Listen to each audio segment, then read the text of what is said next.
Volkswagen EOS has this cargo carrier in the back that needs to be in the down position before you can actually open the top.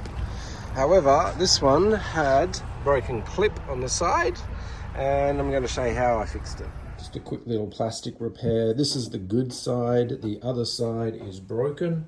So I'm just going about a method to repair that that's going to be strong and secure. First of all, I cleaned off all the old super glue, and I've drilled a hole through that will accept a self-drilling screw thread. It's going to mix up some JB Weld. It works fine on plastic. Lovely. So I'm just setting the part in here. Basically, I will now add the glue, and then I can screw that down and clamp it all together nicely. Okay, the glue is in position, and now I can tighten up the screw.